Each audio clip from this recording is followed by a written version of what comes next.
आगामी लोकसभा निवडणुकांच्या पार्श्वभूमीवर उद्धव ठाकरे जनसंवाद दौरा करतात।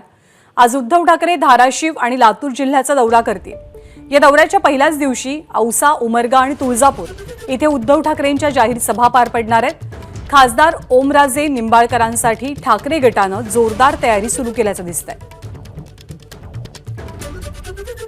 जिथे उद्धव ठाकरेंची सभा पार पडणार आहे तिथला आढावा घेत कार्यकर्त्यांशी संवाद साधला आफताब शेख यांनी। आगामी लोकसभा निवडणुकांच्या पार्श्वभूमीवरती शिवसेना उद्धव बाळासाहेब ठाकरे गटाचे प्रमुख उद्धव ठाकरे 2 दिवसीय दौऱ्यावरती बाहेर आलेले आहेत आणि लातूर आणि धाराशिव जिल्ह्याचा दौरा जे आहेत या 2 दिवसांमध्ये उद्धव ठाकरे करणार आहेत। आणि सुरुवातीला त्यांची जी पहिली सभा होणार आहे ती लातूरच्या औसा या तालुक्यामध्ये होणार आहे। औसातल्या या विजय मंगल कार्यालयामध्ये त्यांची पहिली सभा पार पडणार आहे। तिची जयत अशी तयारी जी आहे या सभाच्या ठिकाणी आपल्याला पाहायला मिळते।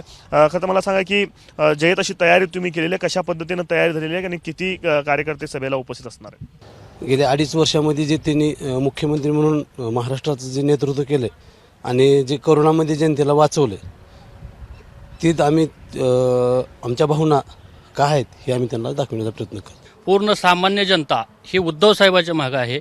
मुस्लिम असो, दलित असो, 18 पगड जातीचे समाज हे उद्धव साहेबाच्या पाठीमागे आहे खंबीरपणे। ओमदादाही 100% खासदार म्हणून निवडून येणारच, ह्याच्यात कुठली तीळ मात्र शंका नाही। हा एक आमचा कुटुंबातला कार्यक्रम या ठिकाणी आम्ही आयोजित केलेला आहे।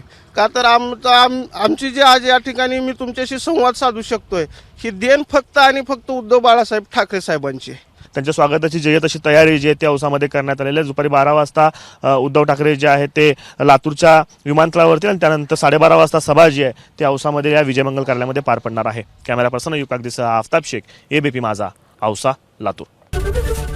एबीपी माझा, उघडा डोळे बघा नीट।